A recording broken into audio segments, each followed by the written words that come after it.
Today we're taking a look at these MLB matches, which are happening on Thursday, May 5, 2022, and giving you match breakdowns, betting tips and predictions in general on these games. Welcome back to High Stakes, let's get straight into it. Also, don't forget to subscribe to get notified as soon as we release these sport prediction videos, and if you would like more betting tips and predictions, then check out our Patreon in the link down below. Our new Patreon is a way for us to help you improve your chances of making more money. Multiple plans are available for each and every one of you. You can get 30 extra betting picks all the way up to 500 extra betting picks per month. Stop wasting hours of your time searching for bad betting picks that ends up costing you a lot of money. Join the High Stakes Patreon now and get the best betting picks. San Diego Padres vs Miami Marlins. San Diego for the win. And here is why. The Miami Marlins look like the feel-good story of the early part of the MLB season. They recently reeled off 7 straight wins and with 4 games left in a 6-game homestand, appeared primed to keep it going. After dropping the final game of the series to the Seattle Mariners on Sunday, the Marlins proceeded to lose 3 straight one-run games to the suddenly resurgent Diamondback. The Marlins dropped the final game of the series, 8-7, on Wednesday to fall back to .500 on the season at 12-12. Led by 1B Jesus Aguilar, who had 3 hits including a home run, the Miami offense pounded out 10 hits and 7 runs, but it wasn't against the resilient Diamondbacks. Miami led 3-0, fell behind 6-3, and then scored 2 runs each in the 7th and 8th innings to take a 7-6 lead into the 9th. Closer Anthony Bender could not hold the lead, however, and the Marlins lost their 4th straight game. The road-weary Padres are certainly glad to be back in the friendly confines of Petco Park following an 8-game road trip. San Diego was solid on the trip, including starting the trip with 4 straight wins and making it 5 out of 6 after visiting Pittsburgh. The Cleveland trip became more challenging after a rainout on Tuesday forced the Padres to close the road trip with a doubleheader. In Game 1, former Guardian Mike Clevinger got the start against his former team after a year's absence following shoulder surgery. He was able to give the Padres 4.2 innings while giving up 4 hits and 3 runs and striking out 4 and walking 3 in a solid effort after such a long layoff. San Diego's bullpen went the final 4.1 innings, allowing just 3 hits and 1 run as the Padres took the opener 5-4. Red-hot Manny Machado paced South Dakota with a home run and 2 RBI. In Game 2, starter Mackenzie Gore allowed just 1 run on 4 hits in 5.2 innings and lowered his ERA to 1.71. Unfortunately, the Padres bullpen let him down as they allowed the Guardians to storm back from a 5-2 deficit in the 8th and then a run in the 10th for 6-5 loss. San Diego ended the road trip 6-2. Both teams had to fly across the country the night before the game, with the Padres getting a later start due to the doubleheader. However, the Padres were all able to go home into their own beds while the Marlins were off to a hotel. San Diego is playing high-level baseball and getting timely hitting and decent pitching.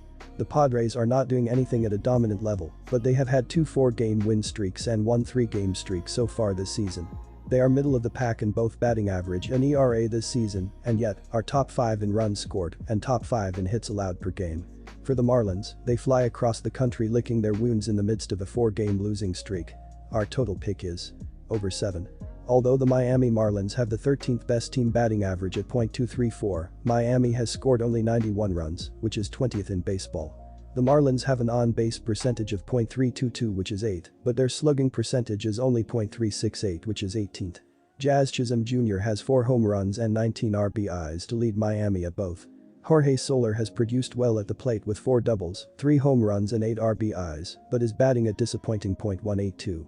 Miami has 59 extra base hits with 34 doubles, 7 triples and 18 home runs through the first 23 games of the season. The San Diego Padres are playing without their top overall hitter Fernando Tatis Jr., as well as Will Myers and Luke Voit, but are 6th in runs scored with 109. The Padres are 14th in the team batting average at .234 and 4th best in on-base percentage at .326. The Padres have a slugging percentage .376 that is 14th in the majors.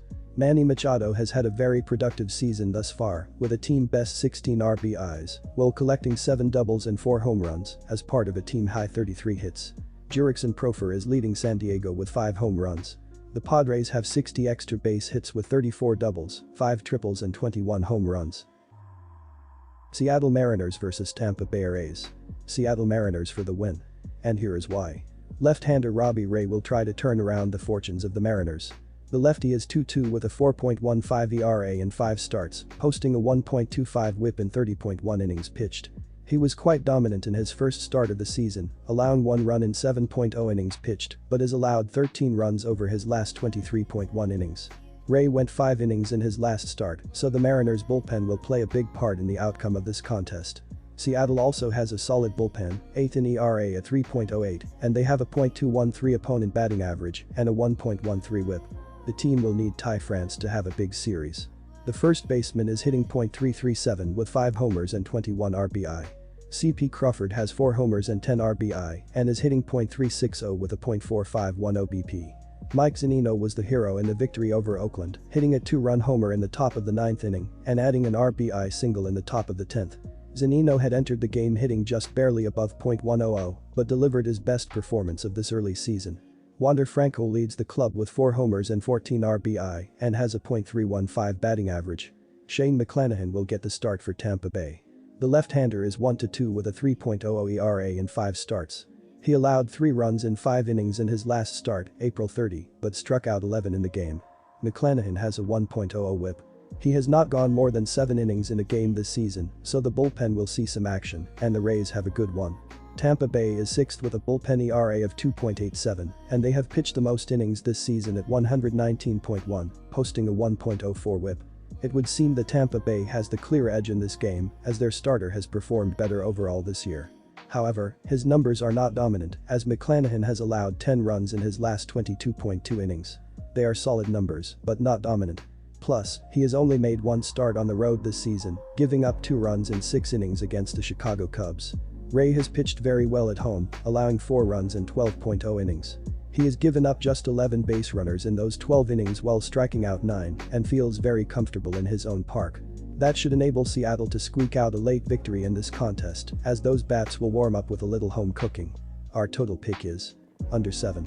The Tampa Bay Rays are visiting the Seattle Mariners in Seattle, Washington in T-Mobile Park this Thursday night, May 5, 2022, 9:40 p.m. EDT.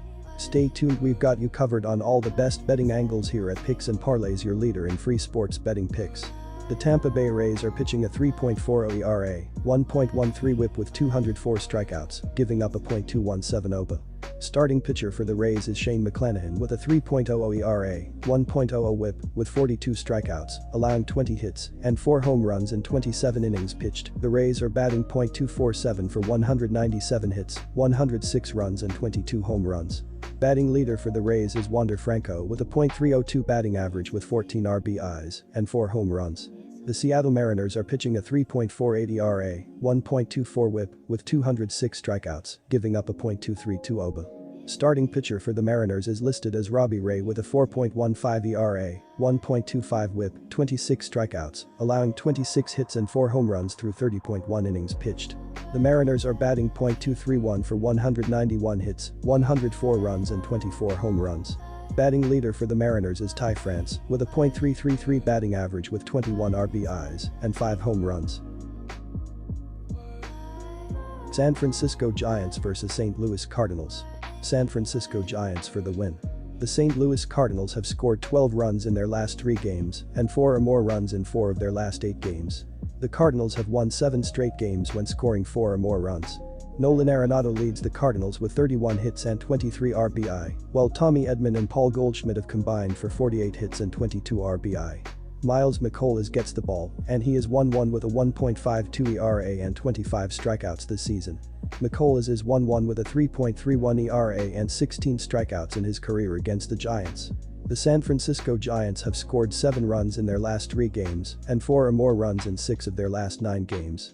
The Giants have won 7 of their last 9 games when scoring 4 or more runs. Thairo Estrada leads the Giants with 21 hits and 14 RBI, while Wilmer Flores and Jock Peterson have combined for 39 hits and 23 RBI. Logan Webb gets the ball, and he is 3-1 with a 3.26 ERA and 20 strikeouts this season. Webb is 0-1 with a 10.80 ERA and 4 strikeouts in his career against the Cardinals. Miles McCollum has been incredible through 29.2 innings, allowing 21 hits and 5 runs, while striking out 25. However, Logan Webb has been terrific at home dating back to last season, and that includes a 2.25 ERA and .260 allowed batting average in 20 innings this season. The San Francisco Giants are due for a win to stop the bleeding, and their ace on the mound at home seems to be just what the doctor ordered. Give me the Giants. Our total pick is over the total. While results have been decent in the early going for St. Louis, the offense has been less consistent than anticipated, given the number of prolific bats in the lineup. The Cardinals entered Wednesday's action ranked just 18th in runs scored, averaging 3.96 runs per game. The Cardinals have also ranged more toward the middle of the pack in team batting average, .234, and ops .657. They were able to make some significant strides after a 10-run explosion against Kansas City. Nolan Arenado played a big part by launching his 7th homer of the season and driving in 5. We will see if the Cardinals can keep it up against San Francisco's top-flight pitching. After surging out to an impressive 13-5 mark, the Giants have hit the skids just a bit this week, dropping 5 out of 6 games, capped by a disappointing series loss at home to a bad Nationals team and followed by 2 rough nights at Dodger Stadium. Despite the recent stretch, the Giants still rank among the top scoring offenses in the league so far, averaging better than 4.8 runs per game, which ranks 3rd in the league. The Giants have done a nice job in manufacturing runs, relying a bit less on the long ball. They rank 11th in home runs and 16th in ops. Jock Peterson leads the club with a pristine .346 batting average over 52 at-bats. He also leads the way with 6 home runs. Thairo Estrada leads with 14 RBIs.